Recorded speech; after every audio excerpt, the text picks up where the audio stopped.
இன்னைக்கு சடனா நாங்க மாலுக்கு போலான்னு பிளான் பண்ணிடுறோம். அவருக்கு ஒர்க் இருந்ததுனால அவனால வர முடியல. சோ அவனுக்கு பாய் சொல்லிட்டு நாங்க எல்லாரும் கிளம்பிட்டோம். ஃபைனலி நாங்க மெரினா மால்ல ரீச் ஆயிட்டோம்.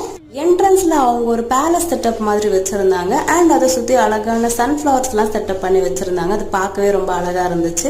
இந்த சேரோட ரகசியத்தை நான் வீடியோட எண்ட்ல சொல்றேன். மால்ல நிறைய ஷாப்ஸ் இருந்துச்சு. பட் ஃபர்ஸ்ட் என் கண்ணில் பட்டது மினிசோ தான். இங்க இருக்கிற எல்லா ஐட்டம்ஸுமே ரொம்ப கியூட்டா இருக்கும். மினிசோல எல்லா விதமான ப்ராடக்ட்ஸும் இருந்துச்சு. Like skin care, cosmetics, home furnishing, digital accessories, stationery, kitchenware and கேர்ள்ஸுக்கு பிடிச்ச மாதிரி ஃபிளஃபியான டாய்ஸ், பர்ஃப்யூம்ஸ் அப்படி நிறைய இருந்துச்சு. அது எல்லாமே பார்க்கிறதுக்கு ரொம்பவே கியூட்டா இருந்துச்சு. நீங்க என்னைக்காவது மாலுக்கு போனீங்கன்னா கண்டிப்பா மினிசோ மிஸ் பண்ணிடாதீங்க. அண்ட் இப்போ இந்த சேரோட ரகசியம் என்னன்னு பார்க்கலாம். இது தலைமை செயலகம் வெப் சீரிஸோட ப்ரமோஷனுக்காக தான் இந்த சீஃப் மினிஸ்டர் சேரோட செட்டப்லாம் வச்சிருந்தாங்க. நானும் அதுல உட்காந்து கொஞ்சம் சீன் போட்டேன். இந்த வீடியோட செகண்ட் பார்ட் நம்ம நெக்ஸ்ட் வீடியோல பார்க்கலாம்.